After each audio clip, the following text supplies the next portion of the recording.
Welcome you all to the session on deterioration of stones of Unit 1 of subject construction materials. So before proceeding to deterioration of stones, we will quickly revise the things we have studied in previous session. So ಇದರ ಹಿಂದಿನ session ಅಲ್ಲಿ ನಾವು blasting process ನ ಬಗ್ಗೆ study ಮಾಡಿದ್ವಿ. So blasting process ಅಲ್ಲಿ ನಾವು ಯಾವ್ಯಾವ ಟೂಲ್ಸ್ಗಳನ್ನ ಯೂಸ್ ಮಾಡ್ತೇವೆ, ಸೊ ಯಾವೆಲ್ಲ ಮೆಟೀರಿಯಲ್ಸ್ಗಳನ್ನ ಬ್ಲಾಸ್ಟಿಂಗ್ processಲ್ಲಿ ಯೂಸ್ ಮಾಡ್ತೇವೆ, ಮತ್ತು ಬ್ಲಾಸ್ಟಿಂಗ್ processನ ಹೇಗೆ ಕ್ಯಾರಿಔಟ್ ಮಾಡಬೇಕು, ಮತ್ತು ಬ್ಲಾಸ್ಟಿಂಗ್ processನ ಕ್ಯಾರಿಔಟ್ ಮಾಡುವಾಗ ಏನೆಲ್ಲ ಪ್ರಿಕಾಷನ್ಸ್ಗಳನ್ನ ತಗೋಬೇಕು ಅನ್ನೋದನ್ನ ನಾವು ಪ್ರೀವಿಯಸ್ ಸೆಷನಲ್ಲಿ ಡಿಸ್ಕಸ್ ಮಾಡಿದ್ದೆವು. ಸೊ ಈಗ ನಾವು ಕ್ವಿಕ್ಕಾಗಿ ಅದನ್ನ ರಿವೈಸ್ ಮಾಡೋಣ. ಸೊ ಫಸ್ಟ್ ನಾವು ಬ್ಲಾಸ್ಟಿಂಗಲ್ಲಿ ಯಾವೆಲ್ಲ ಟೂಲ್ಸ್ಗಳನ್ನ ಯೂಸ್ ಮಾಡ್ತೇವೆ ಅನ್ನೋದನ್ನ ಸ್ಟಡಿ ಮಾಡಿದ್ವಿ. ಅದರಲ್ಲಿ first type of the tool is dipper. So dipper is use to drill the blast hole. So jumper is use to do the ಅಥವಾ preparation of the blast holes. Priming needle is use to make a hole at the centre of the charging material, ಅಥವಾ ನಾವೇನು blast ಹೋಲ್ನ fill up ಮಾಡ್ತೇವೆ, fill up ಮಾಡಿದಂಥ ಹೋಲ್ನ ಒಳಗಡೆ ಒಂದು central ಹೋಲ್ನ ಕ್ರಿಯೇಟ್ ಮಾಡುವಂಥ ಉದ್ದೇಶಕ್ಕೆ we are using priming needle. Next we are using tamping bar. Tamping bar is use to tap the charged material. Okay, so ನಾವೇನು ಚಾರ್ಜ್ ಮಾಡಿರ್ತೇವೆ ಅಥವಾ ನಾವು ಒಂದ್ಸರಿ ಎಕ್ಸ್ಪ್ಲೋಸಿವ್ನ ಫಿಲ್ಅಪ್ ಮಾಡಿ ಆದಮೇಲೆ ಎಕ್ಸ್ಪ್ಲೋಸಿವ್ನ ಮೇಲ್ಭಾಗದಲ್ಲಿ ಮೂರಮ್ ಮತ್ತು ಡ್ರೈ ಕ್ಲೇನ ಏನು ಮಾಡ್ತೇವೆ, ಸ್ಯಾಂಡಿ ಕ್ಲೇನ ಏನು ಮಾಡ್ತೇವೆ, ಪ್ಲೇಸ್ ಮಾಡ್ತೇವೆ. ಡ್ರೈ ಸ್ಯಾಂಡಿ ಕ್ಲೇನ ಪ್ಲೇಸ್ ಮಾಡಿ ಅದನ್ನು ಸೂಟಬಲ್ ಆಗಿ ಟ್ಯಾಂಪ್ ಮಾಡ್ತೇವೆ. ಈ ಟ್ಯಾಂಪ್ ಮಾಡುವಂಥ ಉದ್ದೇಶಕ್ಕೆ we are using the tamping bar. Next scraping spoon. Scraping ಸ್ಪೂನ್ನ ಯಾವ ಉದ್ದೇಶಕ್ಕೆ ಬಳಸ್ತೀವಿ ಅಂತ ಹೇಳಿದ್ರೆ, ಬ್ಲಾಸ್ಟ್ ಹೋಲ್ನ ಒಳಗಡೆ ಏನು ಡೆಪಾಸಿಟ್ ಆಗಿರುತ್ತೆ ವೇಸ್ಟ್ ಮೆಟೀರಿಯಲ್ಲು, ಅದನ್ನು ರಿಮೂವ್ ಮಾಡೋವಂಥ ಉದ್ದೇಶಕ್ಕೆ we are using the scraping spoon.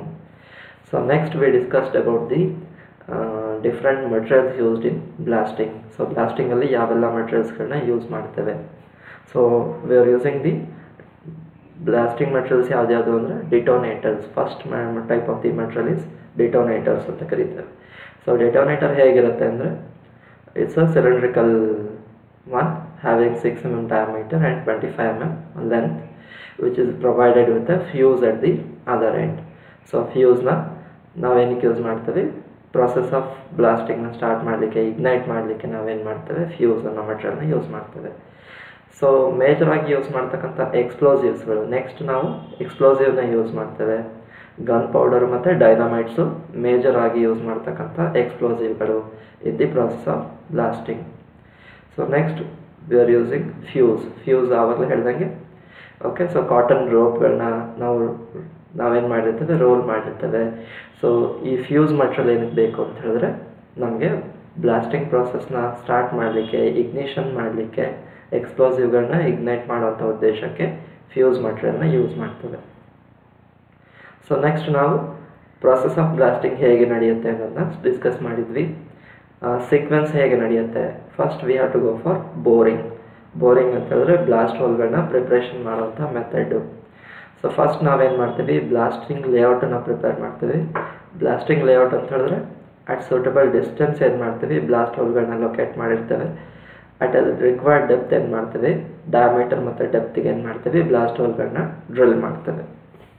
So drill ಮಾಡಿ ಆದಮೇಲೆ ಸೊ ಏನು ಮಾಡ್ತಾರೆ, ಅವುಗಳನ್ನ ಕ್ಲೀನ್ ಮಾಡ್ತಾರೆ. ಸೆಕೆಂಡ್ ಪ್ರಾಸೆಸ್ ಯಾವುದು ಅಂದರೆ ಕ್ಲೀನಿಂಗ್. ಸೊ ಕ್ಲೀನಿಂಗಲ್ಲಿ ಏನು ಮಾಡ್ತೀವಿ ಅಂದರೆ, ಬ್ಲಾಸ್ಟ್ ಹೋಲ್ಗಳನ್ನು ಏನು ಡೆಪಾಸಿಟ್ ಆಗಿರುತ್ತೆ ಮಟೀರಿಯಲ್ಲು, ಅದನ್ನೆಲ್ಲ ಏನು ಮಾಡ್ತೀವಿ, ಹೊರಗಡೆಗೆ ತೆಗಿತೇವೆ. That is called as cleaning. So next process is charging. Charging ಅಂತ ಹೇಳಿದ್ರೆ ಬ್ಲಾಸ್ಟ್ ಹೋಲ್ನ ಒಳಗಡೆ ಎಕ್ಸ್ಪ್ಲೋಸಿವ್ಗಳನ್ನ ಪೊಸಿಷನ್ ಮಾಡೋವಂಥದ್ದು ಅಥವಾ ಪ್ಲೇಸ್ ಮಾಡೋವಂಥ ಪ್ರೊಸೆಸ್ಗೆ ಚಾರ್ಜಿಂಗ್ ಅಂತ ಕರೀತೇವೆ. ಈ ಚಾರ್ಜಿಂಗ್ ಹೇಗೆ ಮಾಡ್ತೀವಿ, ಬ್ಲಾಸ್ಟ್ ಹೋಲ್ನ ಬಾಟಮ್ ಮೋಸ್ಟ್ ಪೋರ್ಷನಲ್ಲಿ ಏನು ಮಾಡ್ತೀವಿ, ಎಕ್ಸ್ಪ್ಲೋಸಿವ್ಗಳನ್ನ ಪೊಸಿಷನ್ ಮಾಡಿರ್ತೀವಿ. ಪ್ರೈಮಿಂಗ್ ನೀಡಲ್ ಏನಾಗಿರುತ್ತೆ, ಬ್ಲಾಸ್ಟ್ ಹೋಲ್ನ ಒಳಗಡೆ ಇರುತ್ತೆ. ಸೊ ಎಕ್ಸ್ಪ್ಲೋಸಿವ್ಗಳನ್ನ ಪೊಸಿಷನ್ ಮಾಡಿ ಆದಮೇಲೆ ಅದರ ಮೇಲ್ಭಾಗದಲ್ಲಿ ಮೂರಮ್ ಮತ್ತು ಡ್ರೈ ಸ್ಯಾಂಡಿ ಕ್ಲೇನ ಏನು ಮಾಡ್ತೀವಿ, ಪ್ಲೇಸ್ ಮಾಡಿಬಿಟ್ಟು ಅದನ್ನು ಸೂಟಬಲ್ ಆಗಿ ಕಾಂಪ್ಯಾಕ್ಟ್ ಮಾಡ್ತಾ ಬರ್ತೇವೆ by using tamping bar. So tamping ಮಾಡ್ತಾ ಏನು ಮಾಡ್ತೀವಿ, ಕಂಪ್ಲೀಟಾಗಿ ಬ್ಲಾಸ್ಟ್ ಹೋಲ್ನ ಫಿಲ್ ಮಾಡ್ತೇವೆ. ಟ್ಯಾಂಪಿಂಗ್ ಆಪ್ರೇಷನ್ ನಡೆಯುವಾಗ ಪ್ರೈಮಿಂಗ್ ನೀಡಲ್ನ ಕಂಟಿನ್ಯೂಸ್ ಆಗಿ ರೊಟೇಟ್ ಮಾಡ್ತಿರ್ತೇವೆ. ಪ್ರೈಮಿಂಗ್ ನೀಡಲ್ ಏನಕ್ಕೆ ಬೇಕು ಅಂತ ಹೇಳಿದ್ರೆ, ಆ ಫ್ಯೂಸನ್ನು ಇನ್ಸರ್ಟ್ ಮಾಡಲಿಕ್ಕೆ ಬೇಕಾದ ಹೋಲ್ನ ಕ್ರಿಯೇಟ್ ಮಾಡುವಂಥ ಉದ್ದೇಶಕ್ಕೆ ಟ್ಯಾಂಪಿಂಗ್ ಕಂಟಿನ್ಯೂಸ್ ಆಗಿ ನಡೀತಿರುತ್ತೆ. ಅಲ್ಲಿ ಪ್ರೈಮಿಂಗ್ ನೀಡಲ್ ಕಂಟಿನ್ಯೂಸ್ ಆಗಿ ನಾವು ರೊಟೇಟ್ ಮಾಡ್ತಿರ್ತೀವಿ. Once the process of tamping complete ಆದಮೇಲೆ ಏನು ಮಾಡ್ತೀವಿ ಅಂದರೆ ಆ ನೀಡಲ್ನ ಪ್ರೈಮಿಂಗ್ ನೀಡಲ್ನ ಏನು ಮಾಡ್ತೀವಿ ಹೊರಗಡೆ ತೆಗಿತೇವೆ. ಆ ಏನು ಹೋಲ್ ಕ್ರಿಯೇಟ್ ಆಗಿದೆ ಅದರೊಳಗಡೆ ಫ್ಯೂಸ್ ಮಟೀರಿಯಲ್ನ ಏನು ಮಾಡ್ತೀವಿ ನಾವು ಒಳಗಡೆ ಪ್ಲೇಸ್ ಮಾಡ್ತೀವಿ. ಸೊ ಇದಿಷ್ಟು ಕಂಪ್ಲೀಟ್ ಆಗಿ ಆದಮೇಲೆ ಈಗ ಬ್ಲಾಸ್ಟಿಂಗ್ ಮಾಡಲಿಕ್ಕೆ the blast hole is ready ಅಂತ ಆಗ್ತದೆ. ಸೊ ಇದೆಲ್ಲ ಆಗಿ ಆದಮೇಲೆ ಏನು ಮಾಡಬೇಕು, ನಾವು ಫೈರಿಂಗ್ನ ಮಾಡಬೇಕು. ಫೈರಿಂಗ್ ಅಂತಂದರೆ ಆ ಫ್ಯೂಸ್ ಮಟೀರಿಯಲ್ಗೆ ನಾವು ಐದರ್ ಮ್ಯಾಚ್ನ ಯೂಸ್ ಮಾಡಿ ಅಥವಾ ಎಲೆಕ್ಟ್ರಿಸಿಟಿನ ಯೂಸ್ ಮಾಡಿ ಫೈರಿಂಗ್ನ ಸ್ಟಾರ್ಟ್ ಮಾಡಬೇಕಾಗ್ತದೆ. ಫೈರಿಂಗ್ ಸ್ಟಾರ್ಟ್ ಆಗಿ ಆದಮೇಲೆ ಏನಾಗುತ್ತೆ, ಎಕ್ಸ್ಪ್ಲೋಸಿವ್ಗಳು ಎಕ್ಸ್ಪ್ಲೋಡ್ ಆಗುತ್ತೆ. ಸೊ ಅದರಿಂದ ಸೂಟಬಲ್ ಆಗಿ ಸುತ್ತ ಇರ್ತಕ್ಕಂಥ ಸ್ಟೋನ್ ಕೂಡ ಏನಾಗುತ್ತೆ, ಬ್ಲಾಸ್ಟ್ ಆಗಿ ಹೋಗ್ತದೆ. ಸೊ ಸ್ಟೋನ್ ಬ್ಲಾಸ್ಟ್ ಆಗಿಬಿಟ್ಟು ಸಣ್ಣ ಸಣ್ಣ ಪೀಸಸ್ ಆಗಿ ಕನ್ವರ್ಟ್ ಆಗಿ ಹೋಗ್ತದೆ. Okay, so this is the process of blasting. Next we discussed about the precautions to be taken while carry out the blasting ಮಾಡುವಾಗ ಏನೆಲ್ಲ ಪ್ರಿಕಾಷನ್ಸ್ಗಳನ್ನ ತಗೋಬೇಕು. So first precaution failure of explosion. So ಏನಾಗುತ್ತೆ ಅಂದರೆ ನಾವು ಏನು ಬ್ಲಾಸ್ಟ್ ಹೋಲ್ಗಳನ್ನ ಪ್ರಿಪೇರ್ ಮಾಡಿದ್ದೇವೆ, ಒಂದು ಲೇಔಟ್ ಮಾಡಿ ಅದರಲ್ಲಿ ಎಲ್ಲ ಬ್ಲಾಸ್ಟ್ ಹೋಲ್ಗಳು ಏನಾಗೋದಿಲ್ಲ at a same time explode ಆಗಲಿಕ್ಕೆ ಸಾಧ್ಯ ಇಲ್ಲದೆ ಇರ್ಬೋದು, ಅಥವಾ ಕೆಲವೊಂದಷ್ಟು ಬ್ಲಾಸ್ಟ್ ಹೋಲ್ಗಳು ಫೇಲ್ ಆಗಿ ಹೋಗ್ಬೋದು. ಸೊ ಈ ಥರ ಆದಾಗ ಏನು ಮಾಡಬೇಕಂದ್ರೆ, ಏನು ಫೇಲ್ಡ್ ಬ್ಲಾಸ್ಟ್ ಹೋಲ್ ಇದೆ ಅಥವಾ ಎಕ್ಸ್ಪ್ಲೋಷನ್ ಆಗದೆ ಇರ್ತಕ್ಕಂಥ ಬ್ಲಾಸ್ಟ್ ಹೋಲ್ಗಳಿದ್ದಾವೆ, ಅವುಗಳಿಂದ ಅಟ್ ಎ ಸೂಟಬಲ್ ಡಿಸ್ಟೆನ್ಸ್ ನಾವೇನು ಮಾಡಬೇಕು, ಹೊಸದಾಗಿ ಇನ್ನೊಂದು ಬ್ಲಾಸ್ಟ್ ಹೋಲ್ನ ಪ್ರಿಪೇರ್ ಮಾಡಬೇಕು. ಅಲ್ಲಿಗೆ ಮತ್ತೆ ಏನು ಮಾಡಬೇಕು, ಎಕ್ಸ್ಪ್ಲೋಸಿವ್ನ ಫಿಲಪ್ ಮಾಡಬೇಕು. ಅದರ ಮೇಲೆ ಮೋರಮ್ ಅಥವಾ ಡ್ರೈ ಸ್ಯಾಂಡಿ ಕ್ಲೇನ ಫಿಲಪ್ ಮಾಡಿ ಟ್ಯಾಂಪ್ ಮಾಡಿಬಿಟ್ಟು ಮತ್ತೆ ಫ್ಯೂಸ್ ಮಟೀರಿಯಲ್ನ ಇನ್ಸರ್ಟ್ ಮಾಡಿ ಏನು ಮಾಡಬೇಕು, ಮತ್ತೆ ಬ್ಲಾಸ್ಟಿಂಗ್ನ ಕ್ಯಾರಿ ಔಟ್ ಮಾಡಬೇಕಾಗ್ತದೆ. ಇಲ್ಲಿ ಏನು ಪ್ರಿಕಾಷನ್ ತಗೋಬೇಕಂದ್ರೆ, ಹಳೆ ಬ್ಲಾಸ್ಟ್ ಹೋಲ್ಗೂ ಮತ್ತು ಹೊಸದಾಗಿ ಕ್ರಿಯೇಟ್ ಮಾಡಿದಂತಹ ಬ್ಲಾಸ್ಟ್ ಹೋಲ್ನ ಮಧ್ಯೆ ಅಥವಾ ನಾವು ಎಕ್ಸ್ಕರ್ಟ್ ಮಾಡಿದಂಥ ಬ್ಲಾಸ್ಟ್ ಹೋಲ್ಗಳ ಮಧ್ಯೆ ಏನಾಗಿರಬೇಕು, ಡಿಸ್ಟೆನ್ಸು ಸೂಟಬಲ್ ಆಗಿ ನಾವು ಮೇಂಟೈನ್ ಮಾಡಬೇಕು. ಸೊ ಇಲ್ಲ ಅಂತಂದರೆ ಏನಾಗುತ್ತೆ ಅಂದರೆ, ಆ ಬ್ಲಾಸ್ಟಿಂಗ್ ಪ್ರೊಸೆಸ್ಸಲ್ಲಿ ಇನ್ವಾಲ್ವ್ ಆಗಿರೋರಿಗೆ it may cause various types of problems. Okay, ಏನಾಗುತ್ತೆ ಅಂದರೆ ಫೇಲ್ಯೂರ್ ಆಗಿರ್ಬೋದು ಎಕ್ಸ್ಪ್ಲೋಸಿವ್ ಮಟೀರಿಯಲ್ಲು, ಬಟ್ ನೀವು ಹೊಸದಾಗಿ ಬ್ಲಾಸ್ಟ್ ಹೋಲ್ ಪ್ರಿಪ್ರೇಷನ್ ಮಾಡಿದಾಗ ಈ ಎಕ್ಸ್ಪ್ಲೋಸಿವ್ ಮಟೀರಿಯಲ್ನ ಜೊತೆಗೆ ಹಳೆ ಬ್ಲಾಸ್ಟ್ ಹೋಲಲ್ಲಿ ಇರ್ತಕ್ಕಂಥ ಎಕ್ಸ್ಪ್ಲೋಸಿವ್ ಮಟೀರಿಯಲ್ ಕೂಡ ಏನಾಗ್ಬೋದು, ಎಕ್ಸ್ಪ್ಲೋಡ್ ಆಗೋ ಸಾಧ್ಯತೆ ಇರ್ತದೆ. ಅದಕ್ಕಾಗಿ ಫೇಲ್ಯೂರ್ ಆಫ್ ಎಕ್ಸ್ಪ್ಲೋಷನ್ ಆದಾಗ ಸೂಟಬಲ್ ಆದಂಥ ಪ್ರಿಕಾಷನ್ಸ್ಗಳನ್ನ we have to carry out. So next line of least resistance. Line of least resistance ಅಂತ ಹೇಳಿದ್ರೆ, ಬ್ಲಾಸ್ಟಿಂಗ್ ಪ್ರೊಸೆಸ್ ನಡೆಯುವಾಗ ಬೇರೆ ಬೇರೆ ಥರದ ಗ್ಯಾಸಸ್ಗಳು ರಿಲೀಸ್ ಆಗ್ತವೆ. ಸೊ ರಿಲೀಸ್ ಆದಂತಹ ಗ್ಯಾಸಸ್ಗಳು ಹೊರಗಡೆಗೆ ಎಸ್ಕೇಪ್ ಔಟ್ ಆಗಲಿಕ್ಕೆ ಒಂದು ಎಸ್ಕೇಪ್ ರೂಟ್ ಬೇಕಾಗ್ತದೆ. So we have to locate this escape route in a suitable way. So ಎಲ್ಲಿ ಲೈನ್ ಆಫ್ ಲೀಸ್ಟ್ ರೆಸಿಸ್ಟೆನ್ಸ್ ಅಥವಾ LLR ಅಂತ ಕರೀತೇವೆ. ಸೊ ಇದು ಎಲ್ಲಿ ಬರಬಹುದು ಅನ್ನೋದನ್ನ ನಾವು ಸರಿಯಾಗಿ ಅಸೆಸ್ ಮಾಡಬೇಕು. ಸೊ ಆ ಡಿಸ್ಟೆನ್ಸ್ನ ಏನು ಮಾಡಬೇಕು, ನಾವು ಸರಿಯಾಗಿ ಮೇಂಟೈನ್ ಮಾಡೋ ಮೂಲಕ ಅಲ್ಲಿ ಯಾವುದೇ ಥರದ ಯಾರು ಲೇಬರ್ಸ್ಗಳು ಮತ್ತು other personnel involved in blasting process ಏನಾಗಬಾರ್ದು, ಎಂಟ್ರ್ ಆಗದೆ ಇರ್ತಾರೆ. We have to see that. Needle and tamper. So next blasting ಮಾಡುವಾಗ ಯೂಸ್ ಮಾಡ್ತಕ್ಕಂಥ ನೀಡಲ್ ಮತ್ತು ಟ್ಯಾಂಪರು ಅದು ಸ್ಟೀಲ್ದಾಗಿರಬಾರ್ದು. ಸೊ ಅದರ್ ದ್ಯಾನ್ ಸ್ಟೀಲ್ ಮೆಟೀರಿಯಲ್ನ ಯೂಸ್ ಮಾಡಿ ನಾವೇನು ಮಾಡಬೇಕಾಗ್ತದೆ, we have to do the process. Notice of blasting. Notice of blasting ಅಂತಂದರೆ, ಬ್ಲಾಸ್ಟಿಂಗ್ ಮಾಡೋದಕ್ಕೆ ಮುಂಚೆ ಅಟ್ ಅ ರಿಕ್ವೈರ್ಡ್ ರೇಡಿಯಸ್ ನಾವೇನು ಮಾಡಬೇಕು, ಸೈನ್ ಬೋರ್ಡ್ಗಳನ್ನ ಪ್ಲೇಸ್ ಮಾಡಬೇಕು. ಮತ್ತು ಸುತ್ತ ಏನು ಮಾಡಬೇಕು, ಯಾವುದೇ ಥರದ ಅನ್ಅಥರೈಸ್ಡ್ ಎಂಟ್ರಿ ಆಗ್ತಕ್ಕಂಥದ್ದು ಅಥವಾ ಬ್ಲಾಸ್ಟಿಂಗ್ ಏರಿಯಾ ಒಳಗಡೆ ಜನರ ಓಡಾಟವನ್ನು ಏನು ಮಾಡಬೇಕು, we have to completely prohibit. So next retreat to a distance. Retreat to a distance ಅಂತ ಹೇಳಿದ್ರೆ, ಬ್ಲಾಸ್ಟಿಂಗ್ ಪ್ರೊಸೆಸ್ಸಲ್ಲಿ ಇನ್ವಾಲ್ವ್ ಆದಂಥ ಲೇಬರ್ ಅಥವಾ ಪರ್ಸ್ನಲ್ ಆ ಫ್ಯೂಸ್ ಮಟೀರಿಯಲ್ನ ಏನು ಫೈರ್ ಮಾಡ್ತಾರೆ, ಫೈರ್ ಮಾಡಿ ಅವರು ಸೇಫ್ ಪ್ಲೇಸಿಗೆ ರೀಚ್ ಆಗೋವರೆಗೆ ಒಂದಷ್ಟು ಟೈಮ್ ಬೇಕಾಗ್ತದೆ ನಮಗೆ. So retreat to a distance ಅಂತ ಹೇಳಿದ್ರೆ, ನಾವು ಫೈರಿಂಗ್ ಸ್ಟಾರ್ಟ್ ಮಾಡೋದಕ್ಕೂ ಮತ್ತು ಎಕ್ಸ್ಪ್ಲೋಷನ್ ಆಗೋದಕ್ಕೂ ಮಧ್ಯೆ ಇರ್ತಕ್ಕಂಥ ಟೈಮ್ ಇಂಟರ್ವಲ್. ಸೊ ಈ ಸೂಟಬಲ್ ಟೈಮ್ ಇಂಟರ್ವಲಲ್ಲಿ ಏನಾಗ್ತಾರೆ, ಅವರು ಲೇಬರ್ಸು ಒಂದು ಸೇಫ್ ಪ್ಲೇಸ್ನ ರೀಚ್ ಆಗ್ತಾರೆ. ಸೊ ಆ ರೀಚ್ ಆಗಲಿಕ್ಕೆ ಬೇಕಾದ ಟೈಮನ್ನು ನಾವು ಸರಿಯಾಗಿ ಅಸೆಸ್ ಮಾಡಬೇಕು. ಅದರ ಪ್ರಕಾರ ಏನು ಮಾಡಬೇಕು, ಈ ಫ್ಯೂಸ್ ಮಟೀರಿಯಲ್ನ ನಾವು ಹೊರಗಡೆ ಗ್ರೌಂಡ್ನ ಹೊರಗಡೆಗೆ ಎಕ್ಸ್ಟೆಂಡ್ ಮಾಡಬೇಕಾಗ್ತದೆ. Next seepage of water. Seepage of water ಅಂತ ಹೇಳಿದ್ರೆ ಕೆಲವೊಂದು ಸರಿ ಬ್ಲಾಸ್ಟ್ ಹೋಲ್ನ ಒಳಗಡೆ ಏನಾಗುತ್ತೆ, ರೈನ್ ವಾಟರ್ ಎಂಟ್ರ್ ಆಗುತ್ತೆ. ಆ ಎಂಟರ್ ಆದಂಥ ವಾಟರ್ನ ಸೂಟಬಲ್ ಆಗಿ ಡ್ರೈನ್ ಮಾಡಬೇಕು. ಇಲ್ಲ ಅಂತ ಹೇಳಿದ್ರೆ ಏನಾಗ್ಬಿಡುತ್ತೆ, ಎಕ್ಸ್ಪ್ಲೋಸಿವ್ಗಳು ಫೇಲ್ಯೂರ್ ಆಗಿ ಹೋಗ್ತವೆ. ಅಥವಾ ಏನು ಮಾಡ್ಬೋದು ಅಂದರೆ ಪ್ಲಾಸ್ಟಿಕ್ ಕವರ್ನ ಒಳಗಡೆ ಏನು ಮಾಡ್ಬೋದು, ನಾವು ಎಕ್ಸ್ಪ್ಲೋಸಿವ್ಗಳನ್ನ ಪೊಸಿಷನ್ ಮಾಡ್ಬೋದು. ಅದರಿಂದಾಗಿ ಎಕ್ಸ್ಪ್ಲೋಸಿವ್ಗಳು ಫೇಲ್ಯೂರ್ ಆಗೋಂಥದ್ದು ಕಡಿಮೆ ಆಗ್ತದೆ. Next skilled supervision. ಬ್ಲಾಸ್ಟಿಂಗ್ ಪ್ರೊಸೆಸ್ಸಲ್ಲಿ ನಾವು ಸ್ಕಿಲ್ಡ್ ಪರ್ಸನಲ್ಗಳನ್ನ ಏನು ಮಾಡಬೇಕು, ಇನ್ವಾಲ್ವ್ ಮಾಡಿಸ್ಬೇಕು. ಅದರಿಂದಾಗಿ ಏನಾಗುತ್ತೆ, ಕೆಲವೊಂದು ಸೆಟ್ಟಾದ ಟೈಮಲ್ಲಿ ಅನ್ಸ್ಕಿಲ್ಡ್ ಪರ್ಸನಲ್ಗಳನ್ನ ಇನ್ವಾಲ್ವ್ ಮಾಡ್ಕೊಂಡಾಗ ಬೇರೆ ಬೇರೆ ಥರದ ಡೇಂಜರಸ್ ಸಿಚುವೇಶನ್ಗಳು ಕ್ರಿಯೇಟ್ ಆಗ್ತವೆ. ನೆಕ್ಸ್ಟು ಬ್ಲಾಸ್ಟಿಂಗ್ ಮಟೀರಿಯಲ್ಗಳನ್ನ ಸರಿಯಾದ ಜಾಗಗಳಲ್ಲಿ ಸ್ಟೋರ್ ಮಾಡಬೇಕು. ಮ್ಯಾಗಝೀನ್ ಅಂತ ಬರ್ತದೆ. ಮತ್ತು ಸ್ಟೋರ್ ಆದಂಥ ಸ್ಟೋರ್ ಹೌಸ್ಗಳನ್ನ ಸರಿಯಾಗಿ ಲಾಕ್ ಮಾಡಬೇಕಾಗ್ತದೆ. ಆ ಏರಿಯಾಗಳಲ್ಲಿ ಅನ್ಅಥರೈಸ್ಡ್ ಆಗಿ ಓಡಾಡೋದನ್ನು ವಿ ಹ್ಯಾವ್ ಟು ರೆಸ್ಟ್ರಿಕ್ಟ್. ಮತ್ತು ಸ್ಮೋಕಿಂಗನ್ನು ಕಂಪ್ಲೀಟಾಗಿ ಆ ಥರದ ಎಕ್ಸ್ಪ್ಲೋಸಿವ್ಗಳನ್ನ ಸ್ಟೋರ್ ಮಾಡಿದಂಥ ಜಾಗಗಳಲ್ಲಿ we have to stop. So next in this session we are going to discuss about the deterioration of stones. So deterioration of stones ಅಂತ ಹೇಳಿದ್ರೆ ಸ್ಟೋನ್ಗಳು ಅವುಗಳ ಪ್ರಾಪರ್ಟೀಸ್ಗಳನ್ನ ಕಳ್ಕೊಳ್ಳೋಂಥ ಪ್ರೊಸೆಸ್ಗೆ ಡಿಟೀರಿಯರೇಷನ್ ಆಫ್ ಸ್ಟೋನ್ಸ್ ಅಂತ ಕರೀತೇವೆ. ಓಕೆ, ರೀಸನ್ಸ್ ಏನೇನು ಅನ್ನೋದನ್ನ we are going to see now. So first reason, alternate wetness and drying. Second one is frost action. Third one is impurities in atmosphere. Fourth one is living organism. Next one is movement of chemicals. Next, nature of water, rainwater, temperature variations, vegetable growth and wind. So first reason ಅಥವಾ factor for deterioration of stones ಯಾವುದು ಅಂದರೆ alternate wetness and drying. So alternate wetness and drying ಅಂತ ಹೇಳಿದ್ರೆ during rainy season ಅಥವಾ ಯಾವಾಗ rainfall ಆಗ್ತದೆ ಆವಾಗ ಈ ಸ್ಟೋನ್ಸ್ಗಳ ಒಳಗಡೆ ಏನಾಗುತ್ತೆ, ಮಾಯ್ಶ್ಚರ್ ಕಲೆಕ್ಟ್ ಆಗುತ್ತೆ ಅಥವಾ ಸ್ಟೋನ್ಸ್ಗಳು ವೆಟ್ ಆಗ್ತಾ ಬರ್ತವೆ. So after some season, okay, ಯಾವಾಗ ಸಮ್ಮರ್ ಬರ್ತದೆ, ಸಮ್ಮರ್ ಬಂದಾಗ ಈ ಸ್ಟೋನ್ಸ್ಗಳು they are subjected to extremely high temperature. So ಇದರಿಂದಾಗಿ ಸ್ಟೋನ್ಸ್ಗಳು ರೈನ್ಫಾಲ್ ಆದಾಗ ಅಥವಾ ರೈನಿ ಸೀಸನ್ಗಳಲ್ಲಿ ವೆಟ್ ಆಗ್ತಾ ಬರ್ತವೆ. ಸಮ್ಮರ್ ಸೀಸನಲ್ಲಿ ಕಂಪ್ಲೀಟಾಗಿ ಡ್ರೈ ಆಗ್ತಾ ಬರ್ತವೆ. ಸೊ ಈಗ ಆಲ್ಟರ್ನೇಟ್ ಆಗಿ ವೆಟ್ನೆಸ್ ಮತ್ತು ಡ್ರೈಯಿಂಗಿಂದಾಗಿ ಸ್ಟೋನ್ಸ್ಗಳ ಕ್ವಾಲಿಟಿ ಏನಾಗುತ್ತೆ, ಕಡಿಮೆ ಆಗ್ತಾ ಬರ್ತದೆ. ಸೊ ನೆಕ್ಸ್ಟ್ ರೀಸನ್ ಯಾವುದು ಅಂದರೆ ಫ್ರಾಸ್ಟ್ ಆ್ಯಕ್ಷನ್. ಸೊ ಫ್ರಾಸ್ಟ್ ಅಂತ ಹೇಳಿದ್ರೆ ಏನಾಗುತ್ತೆ, ಇನ್ನು ಕೋಲ್ಡರ್ ಕ್ಲೈಮೇಟ್ ಅಟ್ಮಾಸ್ಫಿಯರಲ್ಲಿ ಮಾಯ್ಶ್ಚರ್ ಇರುತ್ತೆ. ಆ ಮಾಯ್ಶ್ಚರ್ ಏನಾಗುತ್ತೆ, ಈ ಸ್ಟೋನ್ ಸರ್ಫೇಸ್ನ ಒಳಗಡೆ ಎಂಟ್ರ್ ಆಗುತ್ತೆ. ಸೊ ಡೆಪಾಸಿಟ್ ಆದಂತಹ ಸ್ಟೋನ್ ಮಾಯ್ಶ್ಚರ್ ಏನಾಗುತ್ತೆ ಅಂದರೆ ಇದು ಫ್ರೀಸ್ ಔಟ್ ಆಗುತ್ತೆ. ಫ್ರೀಸ್ ಆಗಿಬಿಟ್ಟು ಏನಾಗುತ್ತೆ ಅಂದರೆ ಕಂಪ್ಲೀಟಾಗಿ ಅದರ ವಾಲ್ಯೂಮ್ ಜಾಸ್ತಿ ಆಗುತ್ತೆ. ಸೊ ಇದರಿಂದಾಗಿ ಸ್ಟೋನ್ ಕೂಡ ಎಕ್ಸ್ಪ್ಯಾಂಡ್ ಆಗಲಿಕ್ಕೆ ಶುರು ಆಗುತ್ತೆ. ಸೊ ದಿಸ್ ವಿಲ್ ಇದರಿಂದಾಗಿ ಏನಾಗುತ್ತೆ ಅಂದರೆ ಸ್ಟೋನ್ ವಾಲ್ಯೂಮ್ ಚೇಂಜಸ್ ಆಗುತ್ತೆ. ಇದರಿಂದಾಗಿ ಸ್ಟೋನ್ ಕಂಪ್ಲೀಟಾಗಿ ಸ್ಪ್ಲಿಟ್ ಆಗುವಂಥ ಸಾಧ್ಯತೆ ಇರ್ತದೆ.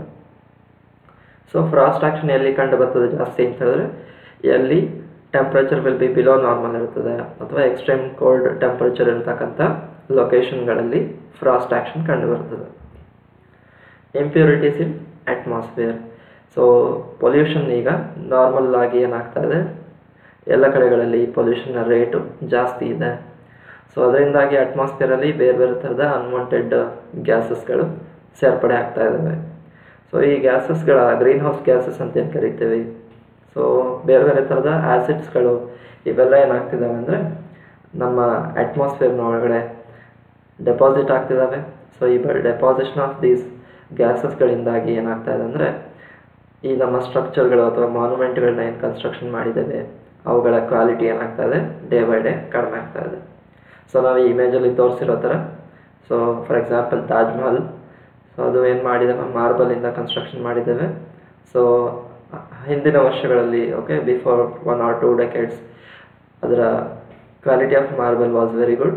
ಸೊ ಇವಾಗ ಏನಾಗ್ತಾ ಇದೆ, ಅದು ಕಂಪ್ಲೀಟಾಗಿ ಡಿಟೀರಿಯರೇಟ್ ಆಗ್ತಾ ಇದೆ. ಸೊ ರೀಸನ್ ಏನು ಹೇಳ್ತಿದ್ದಾರೆ, ನಿಯರ್ ಬೈ ಇಂಡಸ್ಟ್ರಿಗಳಿಂದ ಬರ್ತಕ್ಕಂಥ ಪೊಲ್ಯೂಟೆಂಟ್ಗಳು, ಓಕೆ, ಏರ್ ಪೊಲ್ಯೂಷನ್ ಏನಾಗ್ತಾ ಇದೆ, ಅದರಿಂದಾಗಿ ಅದು ಆ ಸ್ಟೋನಿನ ಮೇಲೆ ಅಥವಾ ಸ್ಟೋನಿನ ಕ್ವಾಲಿಟಿಯ ಮೇಲೆ ಏನು ಮಾಡ್ತಾ ಇದೆ, ಎಫೆಕ್ಟನ್ನು ಉಂಟು ಮಾಡ್ತಾ ಇದೆ. ಸೊ ನೆಕ್ಸ್ಟ್ ಲಿವಿಂಗ್ ಆರ್ಗ್ಯಾನಿಸಮ್ಸ್ಗಳು. ಲಿವಿಂಗ್ ಆರ್ಗ್ಯಾನಿಸಮ್ಸ್ ಅಂತ ಹೇಳಿದ್ರೆ ಬ್ಯಾಕ್ಟೀರಿಯಾ ಮತ್ತು ವರ್ಮ್ಸ್ಗಳಾಗಿರ್ಬೋದು ಅಥವಾ ಬರೋ ಅನಿಮಲ್ಗಳಾಗಿರ್ಬೋದು. ಅವೇನು ಮಾಡ್ತವೆ ಅಂದರೆ ಸ್ಟೋನ್ನ ಒಳಗಡೆ ವಾಸ ಮಾಡ್ತವೆ. ಅದರಿಂದಾಗಿ ಏನಾಗುತ್ತೆ ಅಂದರೆ ಸ್ಟೋನಿನ ಕ್ವಾಲಿಟಿ ಕಂಪ್ಲೀಟಾಗಿ ಡಿಟೀರಿಯರೇಟ್ ಆಗುತ್ತೆ ಮತ್ತು ಅದು ಸ್ಟೋನ್ಸನ್ನು ವೀಕ್ ಕೂಡ ಮಾಡ್ತದೆ. ಸೊ ಮೂಮೆಂಟ್ ಆಫ್ ಕೆಮಿಕಲ್ಸ್ ಅಂತ ಹೇಳಿದ್ರೆ ಇದು ಬೇರೆ ಬೇರೆ ಥರದ ಸ್ಟೋನ್ಸ್ಗಳನ್ನ ಒಂದೇ ಮೇಸನ್ರಿಯಲ್ಲಿ ಅಥವಾ ಒಂದೇ ಸ್ಟ್ರಕ್ಚರಲ್ಲಿ ಯೂಸ್ ಮಾಡಿದಾಗ ಸೊ ಏನಾಗುತ್ತೆ ಅಂತ ಹೇಳಿದ್ರೆ ಕೆಮಿಕಲ್ ಆ್ಯಕ್ಷನ್ಗಳು ಶುರುವಾಗ್ತದೆ. ಆ ಕೆಮಿಕಲ್ ಆ್ಯಕ್ಷನ್ಗಳ ಆಗೋದ್ರಿಂದಾಗಿ ಏನಾಗುತ್ತೆ ಅಂದರೆ ಒಂದು ಸ್ಟೋನಲ್ಲಿ ಇರ್ತಕ್ಕಂಥ ಕೆಮಿಕಲ್ಸ್ಗಳು ಇನ್ನೊಂದು ಸ್ಟೋನಿನ ಪ್ರಾಪರ್ಟೀಸ್ನ ಮೇಲೆ ಏನು ಮಾಡುತ್ತೆ, ಎಫೆಕ್ಟನ್ನು ಉಂಟು ಮಾಡ್ತವೆ. ಸೊ ಕೆಲವೊಂದು ಸರಿ ಏನಾಗುತ್ತೆ ಅಂದರೆ ಕೆಲವೊಂದು ಸ್ಟೋನ್ಗಳು ಅಟ್ಮಾಸ್ಫಿಯರಿಕ್ ಏಜೆನ್ಸಿಯ ಜೊತೆಗೆ ಈಸಿಯಾಗಿ ರಿಯಾಕ್ಟ್ ಆಗ್ತವೆ, ಕೆಲವೊಂದಷ್ಟು ಸ್ಟೋನ್ಸ್ಗಳು ಈಸಿಯಾಗಿ ರಿಯಾಕ್ಟ್ ಆಗೋದಿಲ್ಲ. ಸೊ ಈ ಥರ ಆದಾಗ ಏನಾಗುತ್ತೆ ಅಂದರೆ ಒಂದು ಸ್ಟೋನಲ್ಲಿರ್ತಕ್ಕಂಥ ಕೆಮಿಕಲ್ಗಳು ಇನ್ನೊಂದು ಸ್ಟೋನ್ನ ಜೊತೆಗೆ ಕೆಮಿಕಲ್ ಆಗಿ ರಿಯಾಕ್ಟ್ ಆಗ್ತದೆ. ಸೊ ಆ ರಿಯಾಕ್ಷನಿಂದಾಗಿ ಏನಾಗುತ್ತೆ ಅಂತ ಹೇಳಿದ್ರೆ ಆ ಅಡ್ಜಸೆಂಟ್ ಸ್ಟೋನಿನ ಪ್ರಾಪರ್ಟೀಸ್ಗಳು ಕೂಡ ಏನಾಗುತ್ತೆ, ಹಾಳಾಗಿ ಹೋಗ್ತದೆ ಅಥವಾ ಸ್ಟೋನಿನ ಕ್ವಾಲಿಟಿ ಏನಾಗುತ್ತೆ, ಕಡಿಮೆ ಆಗ್ತಾ ಬರ್ತದೆ. ಎಕ್ಸಾಂಪಲ್ ಹೇಳೋದಾದರೆ limestone used side by side with the sandstone. So limestone ಮತ್ತು ಸ್ಯಾಂಡ್ ಸ್ಟೋನನ್ನು ಒಂದೇ ಮೇಸನ್ರಿ ಅರೇಂಜ್ಮೆಂಟಲ್ಲಿ ಯೂಸ್ ಮಾಡಿದಾಗ ಈ ಥರ ಪ್ರಾಬ್ಲಮ್ಗಳು ಕಂಡು ಬರ್ಬೋದು. Next nature of mortar. So depending upon the nature of mortar, first of all mortar ಅಂತ ಹೇಳಿದ್ರೆ mixture of cement, sand and water. So ಮಾರ್ಟರ್ನ ಏನಕ್ಕೆ ಯೂಸ್ ಮಾಡ್ತೀವಿ ಅಂತ ಹೇಳಿದ್ರೆ ಒಂದು ಸ್ಟೋನನ್ನು ಇನ್ನೊಂದು ಸ್ಟೋನಿಗೆ ಫಿಕ್ಸ್ ಮಾಡಿಸ್ಲಿಕ್ಕೆ ನಾವು ಮಾರ್ಟರ್ನ ಯೂಸ್ ಮಾಡ್ತೇವೆ. ಸೊ ಮೇಸನ್ರಿ ಸ್ಟ್ರಕ್ಚರ್ಗಳಲ್ಲಿ mortar is used. So mortar ಹೇಗೆ ನಾವು ಪ್ರಿಪೇರ್ ಮಾಡಿದ್ದೇವೆ, ಯಾವ ಸ್ಟ್ರೆಂತಿನ ಮಾರ್ಟರ್ನ ಯೂಸ್ ಮಾಡಿದ್ದೇವೆ ಅನ್ನೋದ್ರ ಮೇಲೆ ಈ ಡಿಟೀರಿಯರೇಷನ್ ಡಿಪೆಂಡ್ ಆಗಿರುತ್ತೆ. ಸೊ ಏನಾಗುತ್ತೆ ಅಂದರೆ ಮಾರ್ಟರಲ್ಲಿ ಸಿಮೆಂಟ್ ಇದೆ, ಸಿಮೆಂಟಲ್ಲಿ ಕೆಮಿಕಲ್ಗಳಿದ್ದಾವೆ, ಆ ಸಿಮೆಂಟಿನಲ್ಲಿರ್ತಕ್ಕಂಥ ಕೆಮಿಕಲ್ಗಳು ಸ್ಟೋನಲ್ಲಿರ್ತಕ್ಕಂಥ ಕೆಮಿಕಲ್ಸ್ಗಳು ರಿಯಾಕ್ಟ್ ಆಗೋ ಸಾಧ್ಯತೆ ಇರ್ತದೆ. ಅದರಿಂದಾಗಿ ಸ್ಟೋನ್ಗಳ ಡಿಸ್ಇಂಟಿಗ್ರೇಷನ್ ಆಗೋವಂಥ ಸಾಧ್ಯತೆ ಇರ್ತದೆ. Next factor for deterioration of stones ಯಾವುದು ಅಂದರೆ rain water. So rain water ಏನು ಮಾಡುತ್ತೆ ಅಂದರೆ ರೈನ್ಫಾಲ್ ಆಗುವಾಗ ಬೇರೆ ಬೇರೆ ಥರದ ಗ್ಯಾಸಸ್ಗಳು ರೈನ್ ವಾಟರ್ ಜೊತೆಗೆ ಮಿಕ್ಸಪ್ ಆಗ್ತವೆ. ಆ ಗ್ಯಾಸಸ್ಗಳು ಮಿಕ್ಸಪ್ ಆಗೋದ್ರಿಂದ ಏನಾಗುತ್ತೆ, ಸ್ಟೋನ್ನ ಮೇಲೆ ಅವು ಕೆಮಿಕಲ್ ಆಗಿ ರಿಯಾಕ್ಷನ್ನ ಉಂಟು ಮಾಡ್ತವೆ. ಸೊ ಫಿಸಿಕಲ್ ಆಗಿ ಏನಾಗುತ್ತೆ ಅಂದರೆ ರೈನ್ಫಾಲ್ ಕಂಟಿನ್ಯೂಸ್ ಆಗಿ ರೈನ್ಫಾಲ್ ಆಗುವಾಗ ರೈನ್ ವಾಟರ್ನ ಇಂಪ್ಯಾಕ್ಟ್ ಇರುತ್ತೆ. ಆ ಇಂಪ್ಯಾಕ್ಟಿಂದ ಕೂಡ ಸ್ಟೋನ್ಗಳು ಡಿಟೀರಿಯರೇಟ್ ಆಗಿ ಹೋಗೋ ಸಾಧ್ಯತೆ ಇರ್ತದೆ. So next reason is temperature variation. Due to alternate rise and fall in the temperature ಏನಾಗುತ್ತೆ ಅಂತಂದರೆ so quality of the stone ಕಡಿಮೆ ಆಗ್ತಾ ಬರ್ತದೆ. ಸೊ ಕೆಲವೊಂದು ಏರಿಯಾಗಳಲ್ಲಿ temperature will be very high in summer, ಅದೇ ಏರಿಯಾದಲ್ಲಿ during winter season temperature will be very less. ಈ ಥರ ಎಕ್ಸ್ಪ್ಯಾನ್ಷನ್ ಮತ್ತು ಕಾಂಟ್ರಾಕ್ಷನ್ಗಳಾಗಿ ಸ್ಟೋನಿನ ಕ್ವಾಲಿಟಿ ಏನಾಗುತ್ತೆ, it will get deteriorated. Next reason is vegetable growth. So normal ಆಗಿ ವೆಜಿಟೇಷನ್ ಅಥವಾ ಪ್ಲ್ಯಾಂಟ್ಗಳು ಎಲ್ಲ ಕಡೆಗಳು ಡೆವಲಪ್ ಆಗ್ತವೆ ಅಥವಾ ಬೆಳೀತಾ ಹೋಗ್ತವೆ. ಆ ಪ್ಲ್ಯಾಂಟ್ಗಳ ರೂಟ್ ಏನಾಗುತ್ತೆ ಅಂದರೆ ಸ್ಟೋನ್ ಮೇಸನ್ರಿ ಒಳಗಡೆ ಎಂಟ್ರ್ ಆಗಿ ಮಾಯ್ಶ್ಚರ್ ಅಬ್ಸರ್ವ್ ಮಾಡುತ್ತೆ. ಮಾಯ್ಶ್ಚರ್ ಅಬ್ಸರ್ವ್ ಮಾಡ್ಕೊಂಡು ರೂಟ್ಸ್ಗಳು ಎಕ್ಸ್ಪ್ಯಾಂಡ್ ಆಗ್ತಾ ಬರ್ತವೆ. ಸೊ ರೂಟ್ಸ್ ಎಕ್ಸ್ಪ್ಯಾಂಡ್ ಆದರೆ ಇದರಿಂದ ಏನಾಗುತ್ತೆ ಅಂದರೆ ಅದರ ಸುತ್ತ ಇರ್ತಕ್ಕಂಥ ಸ್ಟೋನ್ಗಳು ಡಿಕೆ ಆಗಿ ಹೋಗ್ತವೆ ಅಥವಾ ಸ್ಟೋನಿನ ಕ್ವಾಲಿಟಿ ಏನಾಗ್ಬಿಡ್ತದೆ, ಕಡಿಮೆ ಆಗ್ತಾ ಬರ್ತದೆ. So next reason for deterioration of stones ಯಾವುದು ಅಂದರೆ ವಿಂಡ್ ಫ್ಲೋ ಅಥವಾ ವಿಂಡಿನ ಸ್ಪೀಡ್ ಎಲ್ಲಿ ಜಾಸ್ತಿ ಇರ್ತದೆ, ಸೊ ಅಂಥ ಲೊಕೇಶನ್ಗಳಲ್ಲಿ ಈ ಪ್ರಾಬ್ಲಮ್ ಕಂಡು ಬರ್ತದೆ. If it is blowing with high velocity, okay, wind velocity ತುಂಬ ಜಾಸ್ತಿ ಇರೋ ಕಡೆಗಳಲ್ಲಿ wind action will be more pronounced. Okay, so ಈ ವಿಂಡ್ ಏನಾಗುತ್ತೆ ಅಂದರೆ ಸರ್ಫೇಸ್ ಆಫ್ ದಿ ಸ್ಟೋನ್ನ ಮೇಲೆ ಸ್ಟ್ರೈಕ್ ಆಗುತ್ತೆ. ಆ ಡಸ್ಟ್ ಪಾರ್ಟಿಕಲ್ಗಳು ಏನು ಮಾಡ್ತವೆ, ಸ್ಟೋನಿನ ಸರ್ಫೇಸ್ನ ವೇರ್ಔಟ್ ಮಾಡೋಂಥ ಸಾಧ್ಯತೆ ಇರ್ತದೆ.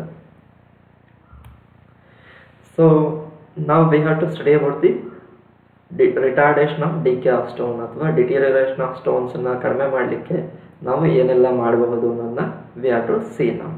ಓಕೆ, ಸೊ ಪ್ರಿಕಾಷನ್ಸ್ ಏನೇನು ತಗೋಬಹುದು, ಓಕೆ, ಡಿಕೇಯಿಂಗನ್ನು ಕಡಿಮೆ ಮಾಡಲಿಕ್ಕೆ ಅಥವಾ ಸ್ಟೋನಿನ ಕ್ವಾಲಿಟಿಯನ್ನು ನಾವು ಪ್ರಿಸರ್ವ್ ಮಾಡಲಿಕ್ಕೆ ಏನೆಲ್ಲ ಮಾಡಬಹುದು ಅನ್ನೋದನ್ನ let us see.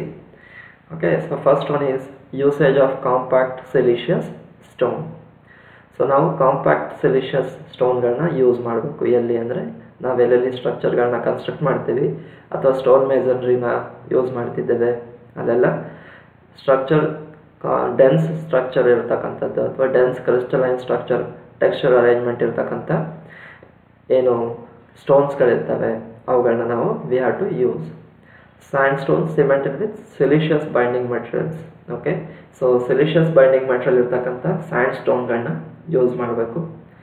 Open textured calcareous sand ಸ್ಟೋನ್ಗಳನ್ನ ಯೂಸ್ ಮಾಡೋದನ್ನು ಅವಾಯ್ಡ್ ಮಾಡಬೇಕಾಗ್ತದೆ. ಓಪನ್ ಟೆಕ್ಸ್ಚರ್ಡ್ ಅಂತ ಹೇಳಿದ್ರೆ ಸ್ಟೋನ್ಗಳ ಒಳಗಡೆ ಅಥವಾ ಇಂಡಿವಿಜುವಲ್ ಸ್ಟೋನ್ಗಳ ಒಳಗಡೆ ಏನಾಗುತ್ತೆ, ಪೋರಸ್ ಅರೇಂಜ್ಮೆಂಟ್ಗಳಿರ್ತವೆ ಅಥವಾ ಓಪನ್ ಏರಿಯಾಗಳು ಅಥವಾ ಪೋರ್ಸ್ ಜಾಸ್ತಿ ಇರ್ತವೆ. ಅಂಥ ಸ್ಟೋನ್ಸ್ಗಳ ಯೂಸೇಜ್ನ ಏನು ಮಾಡಬೇಕು, ಕಡಿಮೆ ಮಾಡಬೇಕು. ಯಾಕೆ ಯೂಸ್ ಮಾಡಬಾರ್ದು ಅಂತ ಹೇಳಿದ್ರೆ ಆ ಥರದ ಸ್ಟೋನ್ಗಳಲ್ಲಿ ಮಾಯ್ಶ್ಚರ್ ಡೆಪಾಸಿಷನ್ ಆಗ್ತದೆ.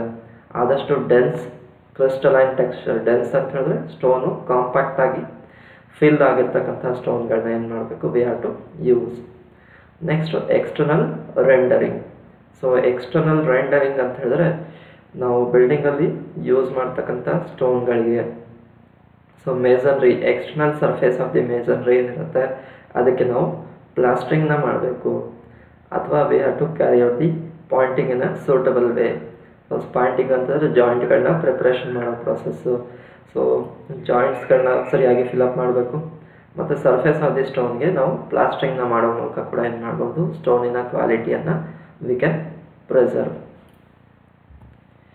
ಸೊ ಜಾಯಿಂಟ್ಗಳು ಸರಿಯಾಗಿ ಜಾಯಿಂಟ್ ಅಂತ ಹೇಳಿದ್ರೆ ಒಂದು ಸ್ಟೋನು ಇನ್ನೊಂದು ಸ್ಟೋನಿಗೆ ಮೀಟ್ ಆಗುವಂಥ ಪಾಯಿಂಟ್ಗೆ ಜಾಯಿಂಟ್ ಅಂತ ಕರೀತೇವೆ. ಇನ್ನು ಮೇಸನ್ರಿ ಎಲ್ಲ ಜಾಯಿಂಟ್ಗಳನ್ನ ಸರಿಯಾಗಿ ನಾವು ಫಿಲಪ್ ಮಾಡಬೇಕು. Solid arrangement of the stones create ಆಗಬೇಕು. ಯಾವುದೇ ಥರದ ಕ್ಯಾವಿಟೀಸ್ಗಳು ಅಥವಾ ಹಾಲೋ ಪೋರ್ಷನ್ ಇದ್ದರೆ ಏನಾಗುತ್ತೆ ಅಂತಂದರೆ ಅದು ರಿಟಾರ್ಡೇಷನ್ ಆಫ್ ಸ್ಟೋನ್ಸ್ನ ಎನ್ಹಾನ್ಸ್ ಮಾಡೋ ಸಾಧ್ಯತೆ ಇರ್ತದೆ. ಸೊ ನೆಕ್ಸ್ಟ್ ಫ್ಯಾಕ್ಟರ್ ಯಾವುದು ಅಂತಂದರೆ natural bed. So natural bed ಅಂತ ಹೇಳಿದ್ರೆ ಸ್ಟೋನ್ಸನ್ನ ನಾವೇನು ಯೂಸ್ ಮಾಡುವಾಗ ಅಥವಾ ಸ್ಟೋನ್ಸ್ಗಳನ್ನ ಪ್ಲೇಸ್ ಮಾಡುವಾಗ ನಾವೇನು ಎಕ್ಸ್ಟ್ರಾಕ್ಟ್ ಮಾಡಿದ್ದೇವೆ ಸ್ಟೋನ್ನ ಎಕ್ಸ್ಟ್ರಾಕ್ಟ್ ಮಾಡುವಾಗ ಸ್ಟೋನ್ಸ್ಗಳ ಫಾರ್ಮೇಷನ್ ಹೇಗಾಗಿರುತ್ತೆ ನೋಡಬೇಕು. ಅದರ ನ್ಯಾಚುರಲ್ ಬೆಡ್ ಅಂತ ಕರೀತೇವೆ. ಅದರ ನ್ಯಾಚುರಲ್ ಬೆಡ್ನ ಮೇಲೆ ನಾವು ಅದನ್ನು ಪೊಸಿಷನ್ ಮಾಡಿದಾಗ ಅದರ ಲೋಡ್ ಕ್ಯಾರಿಂಗ್ ಕೆಪಾಸಿಟಿ ತುಂಬ ಜಾಸ್ತಿ ಇರ್ತದೆ. ಅದರಿಂದಾಗಿ ಅದರ ನ್ಯಾಚುರಲ್ ಬೆಡ್ ಏನಿರುತ್ತೆ ಬೆಡ್ಡಿಂಗ್ ಪ್ಲೇನ್ಗೆ ನಾವು ಏನು ಮಾಡಬೇಕು, ಸ್ಟೋನನ್ನು ಪ್ಲೇಸ್ ಮಾಡಬೇಕಾಗ್ತದೆ. Next qualities of the stone.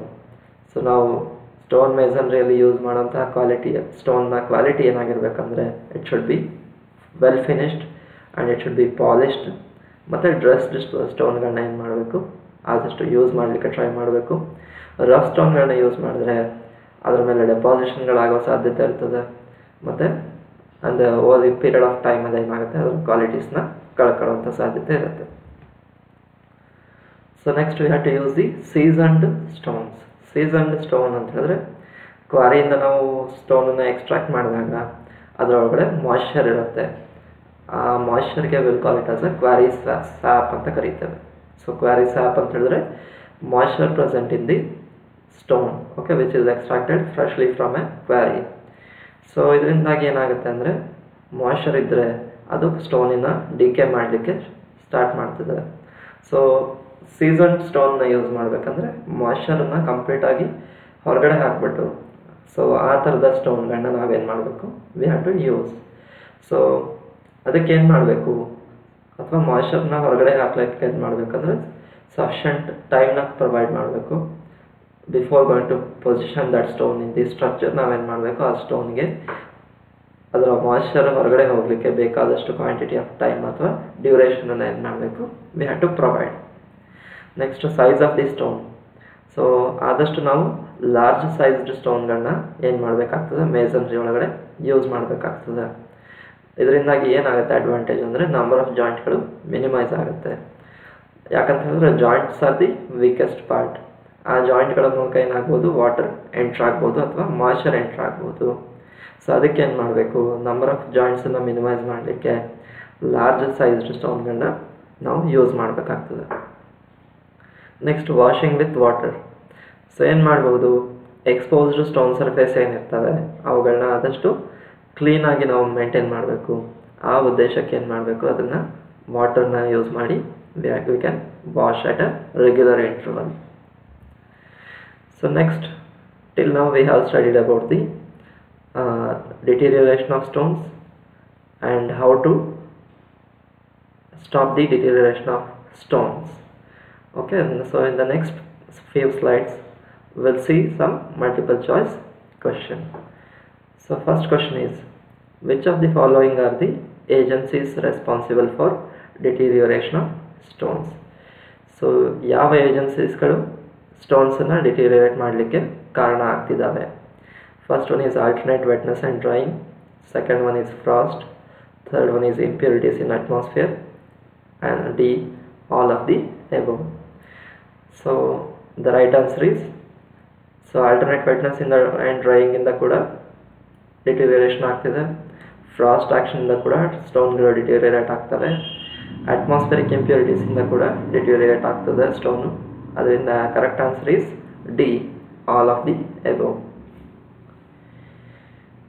Second question, frost action on the stones will be more intense in cold climate region, hot regions, heavy rainfall areas, all of the above. So frost ಆ್ಯಕ್ಷನ್ನು ಯಾವ ಏರಿಯಾಗಳಲ್ಲಿ ಜಾಸ್ತಿ ಕಂಡು ಬರ್ತದೆ ಅಂತ ಹೇಳಿದ್ರೆ correct answer is cold climatic regions. ಯಾವ ಏರಿಯಾದಲ್ಲಿ ಟೆಂಪ್ರೇಚರು ತುಂಬ ಕಡಿಮೆ ಇರ್ತದೆ ಅಂಥ ಕಡೆಗಳಲ್ಲಿ frost action will be more. So third question, deterioration of stones by organisms occur due to bacteria, worms, burrow animals, all of the above. So ಬ್ಯಾಕ್ಟೀರಿಯಾಗಳಿಂದ ಕೂಡ ಏನಾಗುತ್ತೆ, ಡಿಟೀರಿಯರೇಷನ್ ಆಫ್ ಸ್ಟೋನ್ ಆಗುತ್ತೆ, ವರ್ಮ್ಸಿಂದ ಕೂಡ ಸ್ಟೋನ್ಗಳು ಡಿಟೀರಿಯರೇಟ್ ಆಗ್ತವೆ, ಬರೋ ಅನಿಮಲ್ಗಳು ಕೂಡ ಏನು ಮಾಡ್ತವೆ, ಸ್ಟೋನ್ಸ್ಗಳನ್ನ ಡಿಟೀರಿಯರೇಟ್ ಮಾಡ್ತವೆ ಅಥವಾ ಕ್ವಾಲಿಟಿಯನ್ನು ಹಾಳು ಮಾಡ್ತದೆ. So the correct answer is all of the above.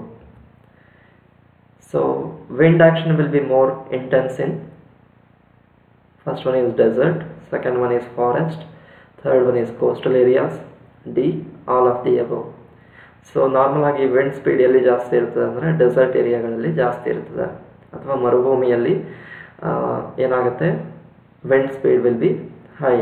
So ಅಂಥ ಕಡೆಗಳಲ್ಲಿ ವಿಂಡ್ ಆ್ಯಕ್ಷನ್ ಏನಾಗ್ತದೆ, ಜಾಸ್ತಿ ಆಗ್ತದೆ, ಜೊತೆಗೆ ಡಸ್ಟ್ ಪಾರ್ಟಿಕಲ್ಗಳು ಕ್ಯಾರಿ ಆಗೋದು ಕೂಡ ಅಲ್ಲಿ ಜಾಸ್ತಿ ಇರ್ತದೆ. So therefore wind action will be more pronounced in case of desert. So next, physical weathering of stones occur due to A, gases absorbed by rainwater, B, alternate wetting and drying, C, action of acids, D, all of the above. So physical weathering of stones ಯಾವುದರಿಂದ ಆಗುತ್ತೆ?